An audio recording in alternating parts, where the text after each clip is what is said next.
Hello শিক্ষার্থীরা, তোমাদেরকে অনেক ধন্যবাদ যে তোমরা আমার ভিডিওটা দেখেছো, সাবস্ক্রাইব করেছো।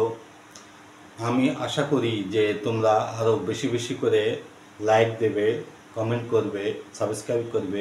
তোমাদের যে সমস্যাটা আসে সেই সমস্যাটা তোমরা তুলে ধরার চেষ্টা করবে, আর আমি চেষ্টা করব আমি তোমাদের সামনে ইংরেজি বিষয়ে যতটা সমস্যা আছে সেটা সমাধান করে দেওয়া। একটা কথা আমার বলতে ভুলে গেছি গত ভিডিওতে বা আগের ভিডিওগুলোতে, সেটা হচ্ছে যে এই লেসনগুলো, এই টিউটোরিয়ালগুলো কাদের জন্য?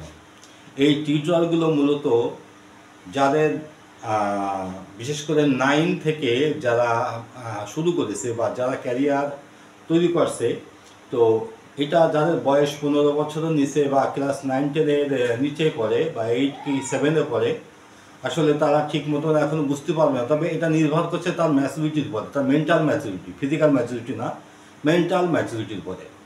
তো অনেকে আছে যারা একটু আর্লি একটু বোঝে, এটা তাদের জন্য হতে পারে। এটা নিয়ে মানে এক কথা বয়সটা ফ্যাক্ট না, তবে 9-10 থেকে শুরু করে একদম অনার্স মাস্টার্স যারা চাকরি করছে বা চাকরি পরীক্ষা দিচ্ছে, কিংবা যারা আরও অনেক বয়স্ক, সে যেই হোক না কেন, আমি আসলে ইংরেজি ভাষাটা সব বিস্তারে তুলে ধরছি ধাপে ধাপে। তো আমরা প্রথম দুটো ভিডিওতে প্রথমে বলছো ইংরেজিটা কেন শিখবো, আর দ্বিতীয় ভিডিওটা ছিল যে আমি ইংরেজিটা কোথা থেকে শুরু করব, এইটাই। তো আজকে আমরা যে পাঠটা নিয়ে বসেছি সেটা হচ্ছে গতদিনকে যে জায়গা থেকে আমরা শুরু করছিলাম সেটা হচ্ছে পার্টস অফ স্পিচ ছিল বা শব্দ ছিল। তো আমাদের জীবনে এই শব্দের ভূমিকাটা আসলে অনস্বীকার্য, কারণ আমরা যখন প্রথমে কথা শিখি তখন কিন্তু কথাগুলো আসলে শব্দ দিয়ে শিখি। তার মানে শব্দ আমাদের জীবনে কতটা গুরুত্বপূর্ণ। তো এই শব্দ আমরা গত ক্লাসে জেনেছি যে শব্দ মোট 8 প্রকার, কিন্তু এই 8 প্রকারের শব্দের মধ্যে আমরা একটার সাথে আর একটা মিল অমিল প্রভেদ বা তার সম্পর্কটা আমরা কিন্তু ঠিক মতন বুঝতে পারি না। তো যাই হোক, আজকে আমরা সবিস্তারে জানবো। আমরা সেই পার্টস অফ স্পিচের প্রথম শব্দটা নিয়েছি, সেটা হচ্ছে নাউন। নাউন বাংলায় বলা হয় বিশেষ্য পদ। তো নাউন শব্দটা আসলে কেমন? তো যাই হোক, আমরা জিনিসটা দেখে নিই নাউন শব্দটা কেমন। তো নাউনটা আমাদের জীবনে কি ভূমিকা রাখে? নাউনটা নাউনটা আমাদের জীবনের বা ভাষার মধ্যে মূল শব্দ, মূল বিষয়, মূল জায়গাটা দখল করে আছে। গত ক্লাসে বলেছিলাম মোট শব্দের সংখ্যা আছে 60,000, তার মধ্যে অর্ধেকটা শব্দ নাউন। তো নাউন যদি অর্ধেকটা শব্দ হয়, তাহলে আমরা প্রতিদিন আমরা যে কথাগুলো বলি তার মধ্যে এই পার্টস অফ স্পিচের প্রায় নাউন শব্দটা ব্যবহার করি সবচেয়ে বেশি, এই নাউন শব্দ বা বিশেষ্য পদ। তো এখানে আমি আজকের যে মূল টপিক নাউন চেনার উপায়, নাউন চেনার জন্য এখানে দেখো নাউনকে আমরা কিভাবে চিনব বা কিভাবে চিনব, এই ভাষার মধ্যে নাউনের ভূমিকা, নাউনটা কতটা গুরুত্বপূর্ণ সেটা তো আমরা আগেই বলেছি।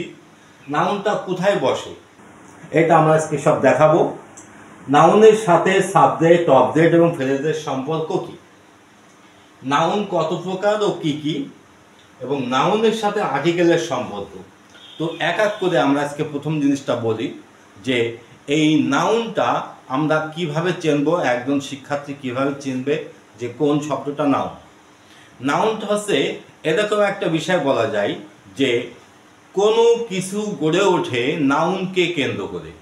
যেরকম একটা উদাহরণ নেওয়া যাক, যে আমি লিখলাম একটা field, FIELD, field is equal to মাঠ। এই ফিল্ড বা মাঠ এটা একটা নাউন শব্দ বা নাম। এই নাম শব্দটা, এটা যে নাম, আমি বুঝবো কি করে? তো যে কোনো কিছু গড়ে ওঠে নাউনকে কেন্দ্র করে, আগেই বসেছি। এই নাউনের সাথে আর একটা শব্দ জড়িত আছে, সেটা হচ্ছে অ্যাডজেক্টিভ। তো অ্যাডজেক্টিভ শব্দটা, এই নাউনের সাথে অ্যাডজেক্টিভের সম্পর্কটা কি? যদিও আজকে আমাদের বিষয়টা অ্যাডজেক্টিভ না, আজকে আমাদের বিষয়টা ছিল নাউন। তো নাউনটা বুঝতে গেলে আসলে অ্যাডজেক্টিভটা বোঝার দরকার আছে। তো ফিল্ড মানে মাঠ, তো মাঠটা আমরা যখন শুধু মাঠ বলি তো তখন আমরা অনেকে বুঝতে পারি না যে মাঠটা আসলে কি। যখন এর আগে আমরা একটা শব্দ বসাই সেটা হচ্ছে অ্যাডজেক্টিভ, তার মানে অ্যাডজেক্টিভটা বসে মূলত নাউনের আগে। তাহলে মাঠটার আগে যদি আমরা সবুজ লাগাই তাহলে সবুজ শব্দটা এখানে অ্যাডজেক্টিভ হয়ে যাচ্ছে। তাহলে সবুজ লাগালে এখানে গ্রিন, গ্রিন, গ্রিন ফিল্ড।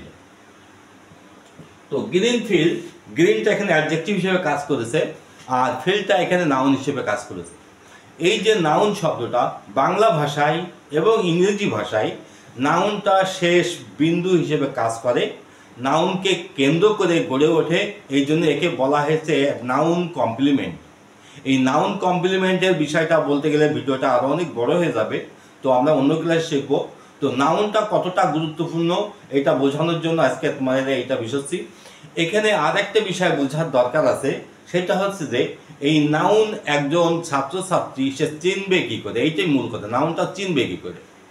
তো নাউনটা চেনার জন্য আমরা আগে মূল শব্দটা যাই, যেটা হচ্ছে এই বিশ্ব ব্রহ্মাণ্ডে আমরা যত কিছু সাবজেক্ট দেখি, অবজেক্ট দেখি, যাই কিছু দেখি সব কিন্তু সাবজেক্ট অথবা অবজেক্ট বা তার একটা নাম আছে। তো আমরা জানি নাম থাকলেই নাউন হয়, নাম থাকলেই বিশেষ্য পদ হয়। তার মানে একজন মানুষের একটা নাম আছে, সেটা হচ্ছে তার নাউন। আবার তার একটা আমরা অন্য নামে ডেকে থাকি, ওটাও নাউন। তার মানে যখনই কোনো নাম আসবে, নাম মানেই নাউন। এখন এই নাউনটার আর একটা বিষয় হচ্ছে যে নাউনটা কোনো বিকৃত কোনো রূপে থাকে না। যেরকম বললাম মাঠ, নদী, সাগর, কোনো মানুষের নাম, আকাশ, বাতাস, তারপরে ফ্যান, ঘড়ি, টিভি, যাই বলি না কেন সবই কিন্তু এক একটা নাউন। তো এই নাউনের সাথে আমাদের যেটা যে সম্পর্কটা হচ্ছে যে নাউনের ভূমিকাটা কি। তো এই নাউনের ভূমিকাটা যে নাউন ছাড়া কখনো কোনো সাবজেক্ট তৈরি হয় না, নাউন ছাড়া অবজেক্ট তৈরি হয় না, নাউন ছাড়া কোনো ফ্রেজ তৈরি হয় না। তো সাবজেক্ট, অবজেক্ট, ফ্রেজ এই জিনিসটা অনেকে এর সাথে পরিচিত, আমি অত ব্যাখ্যা করে এখানে বোঝালাম না। এবার নাউন কত প্রকার, এইটা আমাদের আস্তে আস্তে যখন আমরা কত প্রকার জানবো তখন নাউনটা আমরা ভালো করে বুঝতে পারবো। নাউনটা মূলত 5 প্রকার, আমরা এখানে সব মুছে দিলাম। নাউনটা মূলত 5 প্রকার। তো 5 প্রকারের মধ্যে কি কি? 5 প্রকারের মধ্যে প্রথম আসছে প্রপার নাউন, প্রপার। 2 নম্বরে আসছে কমন নাউন, কমন। 3 নম্বরে আসছে ম্যাটেরিয়াল নাউন। 4 নম্বরে আসছে অ্যাবস্ট্রাক্ট নাউন। 5 নম্বরে আসছে কালেকটিভ নাউন। এই মোট 5 প্রকারের নাউন। আজকে আমি যদি নাউন সম্পর্কে বোঝাতে যাই তো ভিডিওটা অনেক লম্বা হয়ে যাবে, কারণ এটা একটা অনেক লম্বা পার্ট। তো তোমরা যদি কেউ নাউনটা চিনতে বুঝতে আরও ডিটেইল আকারে বুঝতে চাও আমাকে সেটা কমেন্টে জানাও। তো আজকে আমি তোমাদের সাথে যেটা বলতে চাইছি, আজকে আমাদের যে মূল বিষয়টা, যে নাউন চিনলে আমাদের আরেকটা জিনিস যে আর্টিকেলটা বুঝতে পারবো। তো আগে আসি প্রপার নাউন। তো প্রপার নাউনটা কাকে বলে? প্রপার নাউন কোনো একজন মানুষের নাম আছে বা নির্দিষ্ট যে কোনো বস্তুর একটা নাম হয়। যেরকম ধরো আমরা উদাহরণ দিই, ঢাকা। ঢাকা কিন্তু আমাদের বাংলাদেশের রাজধানী, কিন্তু এই রাজধানীর নাম হচ্ছে ঢাকা। যখন ঢাকাটা হচ্ছে তখন এইটা হচ্ছে প্রপার নাউন। আবার এই ঢাকা যখন রাজধানী হয়ে যাচ্ছে তখন চলে যাচ্ছে কমন নাউনে।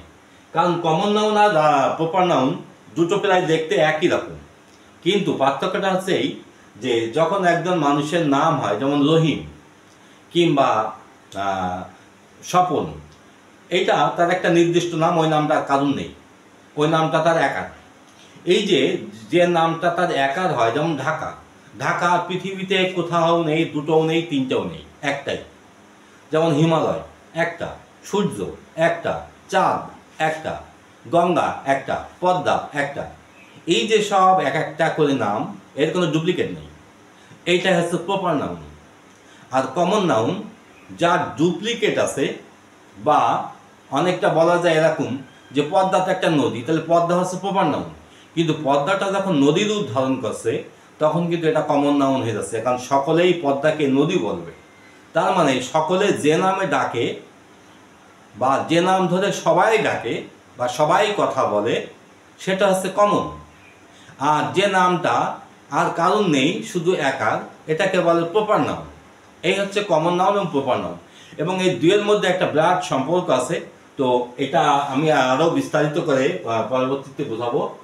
এবার হচ্ছে ম্যাটেরিয়াল নাউন।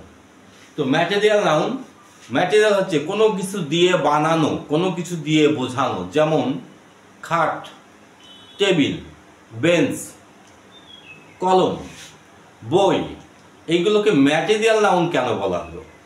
কারণ এই কলমটা একসময় কলম ছিল না, এটা কিন্তু সব পার্টিকেল আলাদা আলাদা ছিল। বই কোনো এক সময় বই ছিল না, কাগজ ছিল, সুতো ছিল, তার পরবর্তীতে বাঁধানো হয়েছে, তৈরি করা হয়েছে। টিভিটা এক সময় ছিল না। তাহলে এই যে জিনিসগুলো পরবর্তীতে নানান কিছু জিনিস দিয়ে তৈরি করে নতুন একটা জিনিস তৈরি হলে এটাকে বলা হচ্ছে ম্যাটেরিয়াল নাউন। আমাদের এই পৃথিবীতে এরকম অনেক জিনিস আছে যা আমরা পরবর্তীতে নতুন করে বানিয়েছি। তৃতীয়ত অ্যাবস্ট্রাক্ট নাউন, এটাকে বলে গুণাত্মক নাউন, অর্থাৎ অ্যাডজেক্টিভ থেকে এই নাউনের জন্ম হয়েছে। কি বললাম? এটা অ্যাডজেক্টিভ থেকে অ্যাবস্ট্রাক্ট নাউনের জন্ম হয়েছে, কিন্তু এই নাউনগুলো কিন্তু সরাসরি নাম হিসেবেই জন্ম হয়েছে, কিন্তু এইটা তা না, এটা মূলত অ্যাডজেক্টিভ। অর্থাৎ এই শব্দটা বুঝতে গেলে আমাকে অ্যাডজেক্টিভে বুঝতে হবে। তাহলে অ্যাডজেক্টিভ থেকে যখন নাউনের জন্ম হয় তখন তাকে বলা হচ্ছে অ্যাবস্ট্রাক্ট নাউন।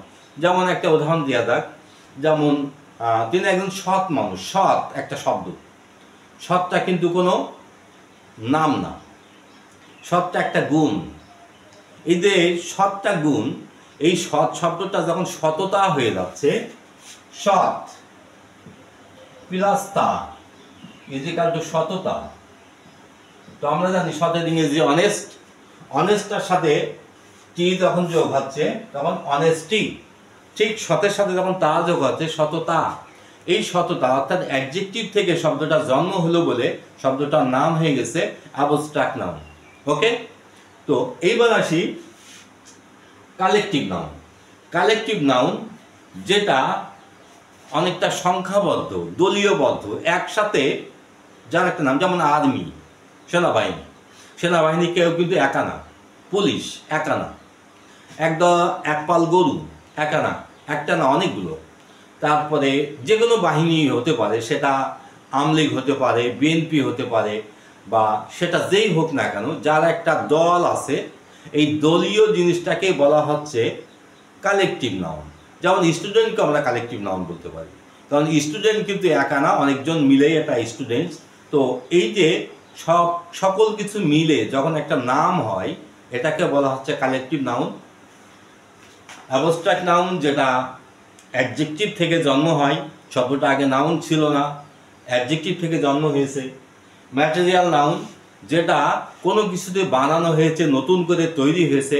যেমন আমরা উদাহরণ দিলাম, কোনো টিভি, কোনো খাট, কোনো বেঞ্চ, চেয়ার, সে যেটা কোনো বিল্ডিং। এই বিল্ডিংগুলোকে একটু ব্যাখ্যা করে বলি, আসলে সবগুলোর ব্যাখ্যার প্রয়োজন আছে। তো বিল্ডিংটা আসলে বিল্ডিং ছিল না, এটা ছিল একটা ম্যাটেরিয়াল, আলাদা আলাদা। যেমন ইট ছিল, বালি ছিল, তারপরে তোমার রড ছিল, পরবর্তীতে এইগুলো জোগাড় করে একসাথে করে বানানো হলো বিল্ডিং।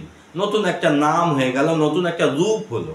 তাহলে এই যে সব কিছু মিলে একটা বানানো, এটাকে বলা হচ্ছে ম্যাটেরিয়াল। কমন নাউন যে নামে সবাই ডাকে, যেমন একজন ছেলের নাম রহিম, সে মূলত একজন ছেলে। তা যখন আমরা তাকে ছেলে হিসেবে বলবো তখন সেটা হচ্ছে মূলত একটা ছেলে। এই ছেলে আমি বলছি, আর একজন বললে সেও ছেলে বলে, তুমি বললে তুমিও ছেলে বলবা, আর একজন বললে সেও ছেলে বলে, তাহলে সবাই তাকে ছেলে হিসেবেই চিনছে। তো এই ছেলে, অথবা তুমি একে ছাত্রও ধরতে পারো, সে একজন তার আরেকটা পরিচয় তৈরি, সে ছাত্র। তো যখন ছাত্র, একদিকে কালেকটিভ নাউন হচ্ছে, একদিকে কমন নাউন হচ্ছে। তো কেন কালেকটিভ, কেন কমন নাউন, এটা বিভ্রান্ত করার কারণ নেই। ওটা তুমি যখন ব্যবহার করবা, ব্যবহারের উপরে নির্ভর করবে। ওই ছাত্র যখন রহিম নামে আসছে তখন সেটাকে বলছে প্রপার নাউন। তাহলে আমরা কি কি জানলাম আজকে? প্রপার নাউন কোনো নির্দিষ্ট নামকে বলে, কারণ নাম যার নাম রাখা হয়েছে, যার একটা নাম আছে সেটাই প্রপার। ওই নামে আমরা যেমন জিয়া আন্তর্জাতিক বিমানবন্দর বা শাহজালাল আন্তর্জাতিক বিমানবন্দর, আগে জিয়া ছিল এখন সেটা শাহজালাল হয়েছে, এই শাহজালাল একটা নাম হয়েছে, তাহলে শাহজালালটা প্রপার নাম। কিন্তু যখন এটা বিমানবন্দর, তাহলে এই বিমানবন্দর এটা হয়ে গেছে কমন নাম। তাহলে এই যে কোনো কিছুর একটা নাম আর একটা হচ্ছে কমন, তাহলে নাম যখন থাকবে তখন প্রপার, যখন কমনে যাবে তখন কমন নাউন হবে। তো আরেকটা বিষয় ছিল আমাদের যে এখানে আর্টিকেলের সম্পর্কটা কি। এই নাউন সংখ্যায় পৃথিবীতে একটা দুইটা অগণিত আকারে থাকে। তার মানে নাউনটাকে যদি আমরা ভালো করে বুঝতে না পারি তাহলে আমরা আর্টিকেলটাও বুঝতে পারবো না। তো এই নাউনকে চেনানোর জন্য আজকে আমাদের এই ক্লাসটা ছিল। তো নাউন সম্পর্কে আরও অনেক তথ্য দেওয়ার দরকার আছে, কারণ নাউনটা আমাদের ভাষার মধ্যে অর্ধেকটা জায়গা জুড়ে দখল করে আছে। তো এই নাউন না চিনলে আমি সাবজেক্ট বুঝতে পারবো না, অবজেক্টও বুঝতে পারবো না, বা একটা সেন্টেন্স কীভাবে তৈরি হয় আমরা এটা বুঝতে পারবো না। বিশেষ করে সেন্টেন্সের মধ্যে যে গ্যাপ পূরণগুলো থাকে, এই গ্যাপ পূরণে অনেকে বিভ্রান্ত হয়ে বসে থাকে, কারণ ওই গ্যাপটা কীভাবে পূরণ হয়। তো সে যদি নাউনটাই না চিনতে পারে তাহলে ভাষা সে পুরো জিনিসটাই হারিয়ে ফেলে। এই জন্য নাউনটাকে আমরা বুঝতে হলে যদি তোমাদের আরও কিছু জানার থাকে আমাকে কমেন্টে জানিও। তো আজকের ক্লাসটা এই পর্যন্ত, সবাইকে অনেক ধন্যবাদ। আমি আবারও অনুরোধ করছি, যদি আমার চ্যানেলটা ভালো লাগে তোমরা সাবস্ক্রাইব করে দিও, পাশের বেল আইকনটা বাজিয়ে দিও এবং কমেন্টে তোমরা জানিয়ে দিও তোমাদের ক্লাসটা কেমন লাগছে এবং তোমরা এই বিষয়ে আরও কোনো তথ্য চাও কিনা। ওকে, সবাইকে ধন্যবাদ।